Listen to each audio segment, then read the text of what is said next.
وَإِذْ قُلْتُمْ يَا مُوسَى لَن نَّصْبِرَ عَلَىٰ طَعَامٍ وَاحِدٍ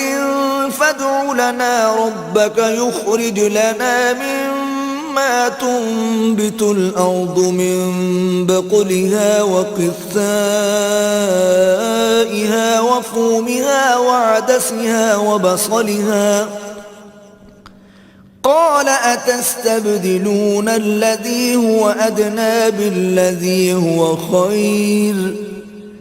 اهبطوا مصرا فإن لكم ما سألتم وضربت عليهم الذلة والمسكنة وباءوا بغضب من الله ذلك بأنهم كانوا يكفرون بآيات الله ويقتلون النبيين بغير الحق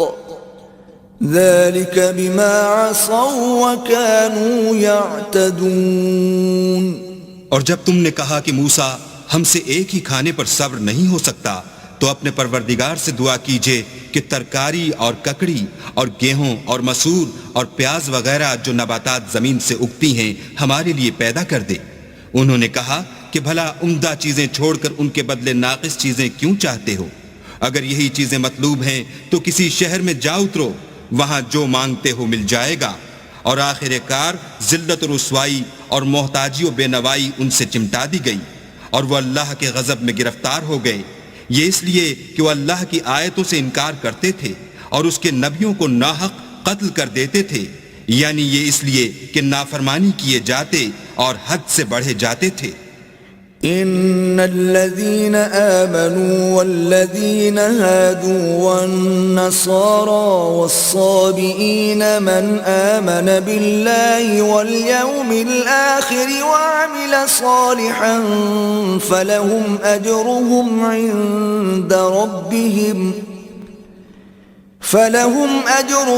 عند ربهم ولا خوف عليهم ولا هم يحزنون۔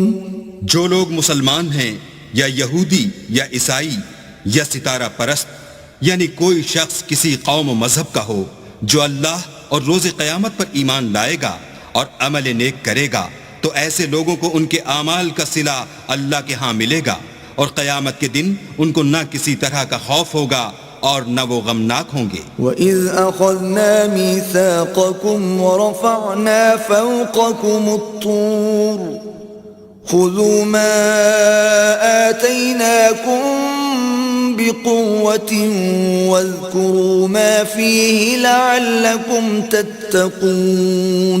اور جب ہم نے تم سے عہد کر لیا اور کوہ طور کو تم پر اٹھا کھڑا کیا اور حکم دیا کہ جو کتاب ہم نے تم کو دی ہے اس کو زور سے پکڑے رہو، اور جو اس میں لکھا ہے اسے یاد رکھو تاکہ عذاب سے محفوظ رہو۔ ثم توليتم من بعد ذلك فلولا فضل الله عليكم ورحمته لكنتم من الخاسرين۔ تو تم اس کے بعد عہد سے پھر گئے، اور اگر تم پر اللہ کا فضل اور اس کی مہربانی نہ ہوتی تو تم خسارے میں پڑ گئے ہوتے۔ وَلَقَدْ عَلِمْتُمُ الَّذِينَ اعْتَدَوْا مِنكُمْ فِي السَّبْتِ فَقُلْنَا لَهُمْ كُونُوا قِرَدَةً خَاسِئِينَ۔ اور تم ان لوگوں کو خوب جانتے ہو جو تم میں سے ہفتے کے دن مچھلی کا شکار کرنے میں حد سے تجاوز کر گئے تھے، تو ہم نے ان سے کہا کہ ذلیل و خوار بندر ہو جائے۔